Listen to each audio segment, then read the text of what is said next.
आप देख रहे हैं SPN 9 न्यूज और मैं हूं आपके साथ श्रुति। मध्य प्रदेश उपचुनाव के करीब 53 दिनों के बाद रविवार को आखिरकार कैबिनेट का तीसरा विस्तार हो गया है, लेकिन अभी शिवराज सरकार के लिए सिरदर्द खत्म नहीं हुआ है। राज्यसभा सांसद ज्योतिरादित्य सिंधिया के समर्थक तुलसीराम सिलावट और गोविंद सिंह राजपूत की मंत्रिमंडल में एंट्री के बाद भी कैबिनेट में 4 मंत्री पद अभी भी खाली हैं। वहीं बीजेपी के वरिष्ठ विधायक भी मंत्री बनने के लिए मुख्यमंत्री शिवराज सिंह चौहान पर दबाव बनाए हुए थे, लेकिन मंत्रिमंडल में उन्हें जगह नहीं मिल सकी। दरअसल पिछले साल मार्च में ज्योतिरादित्य सिंधिया ने अपने 22 समर्थक विधायकों के साथ कांग्रेस पार्टी छोड़कर बीजेपी का दामन थाम लिया था। इसी के चलते कमलनाथ सरकार अल्पमत में आ गई थी और बीजेपी की 15 माह बाद सरकार में वापसी का रास्ता खुला। इसके बाद शिवराज सिंह चौहान चौथी बार मुख्यमंत्री बने और सरकार में सिंधिया समर्थक नेताओं का दबदबा देखने को मिला। इस तरह से शिवराज सिंह चौहान के मंत्रिमंडल में सिंधिया समर्थक कुल 14 गैर विधायकों को मंत्री और राज्य मंत्री बनाया गया था। चौथी बार सीएम बनने के बाद शिवराज सिंह चौहान ने पहली बार जब कैबिनेट का विस्तार किया था तब 5 मंत्रियों ने शपथ ली थी। इसमें गोविंद सिंह राजपूत और तुलसी सिलावट शामिल थे, लेकिन 6 महीने के अंदर चुनाव नहीं हुए तो दोनों नेताओं को इस्तीफा देना पड़ा। विधानसभा के 28 सीटों पर नवंबर में हुए उपचुनाव सिंधिया समर्थक नेताओं ने चुनाव लड़ा। इसमें सिंधिया खेमे को 3 मंत्री इमरती देवी, राज दंडोतिया और इंदल सिंह कंषाना चुनाव हार गए, जिसके चलते उन्हें इस्तीफा देना पड़ा था। इस तरह 5 मंत्री पद खाली हो गए थे और 1 मंत्री पद पहले से ही खाली था। इस तरह से कुल शिवराज कैबिनेट में कुल 6 मंत्री पद खाली थे, लेकिन रविवार को महज 2 ही विधायकों को मंत्री पद की शपथ दिलाई गई है।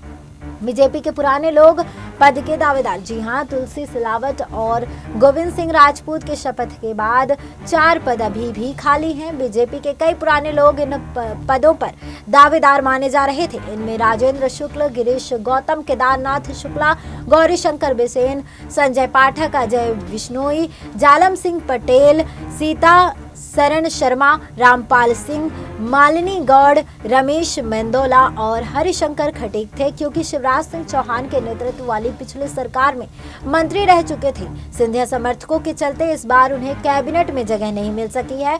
शिवराज कैबिनेट में फिलहाल 11 सिंधिया समर्थक विधायक मंत्री हैं। बता दें कि वहीं मध्य प्रदेश कांग्रेस के नेता और पूर्व मुख्यमंत्री कमलनाथ के मीडिया कोऑर्डिनेटर नरेंद्र सलूजा ने रविवार को शिवराज सरकार के मंत्रिमंडल के पुनर्गठन पर सवाल उठाते हुए कहा, मध्य प्रदेश में एक मजबूत नहीं बल्कि असहाय और मजबूत मुख्यमंत्री कुर्सी पर विराजमान है।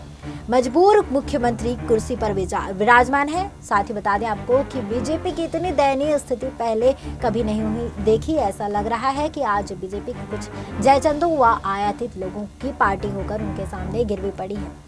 ये कहा, बता दें आपको, नरेंद्र सलूजा ने कहा कि जब मंत्रिमंडल में 6 पद खाली है तब मंत्रिमंडल का पुनर्गठन करना और उसमें भी सिंधिया समर्थक सिर्फ 2 ही मंत्रियों को शामिल करना यह बता रहा है कि प्रदेश के मुख्यमंत्री और बीजेपी भारी दबाव में है। जबकि बीजेपी के कई योग्य विधायक मंत्री बनने की कतार में थे, लेकिन उनका हक मार कर दो आयातित लोगों को ही शामिल करने से यह स्पष्ट हो गया है कि बीजेपी में अब ईमानदार, निष्ठावान, योग्य और टिकाऊ लोगों के लिए कोई स्थान नहीं बचा है। कांग्रेस पर बीजेपी का पलटवार, जी हां, कांग्रेस के सवालों पर बीजेपी ने भी पलटवार किया है। मंत्री पद की शपथ लेने वाले गोविंद सिंह राजपूत ने कहा कि कांग्रेस के नेता पहले देश भर में सिमट रही अपनी पार्टी की हालत पर चिंता करें, क्योंकि समय रहते यदि वह ज्योतिरादित्य सिंधिया की बातों पर ध्यान न देते या उनको उचित सम्मान देते तो आज कांग्रेस पार्टी की यह दुर्दशा नहीं होती।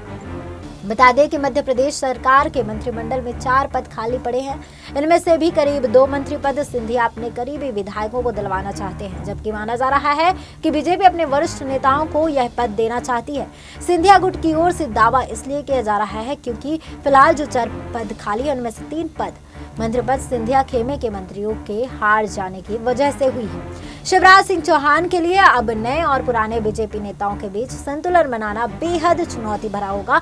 यही वजह है कि बीजेपी अपने वरिष्ठ नेताओं को रिक्त 4 मंत्री पदों पर शामिल करना चाहती है।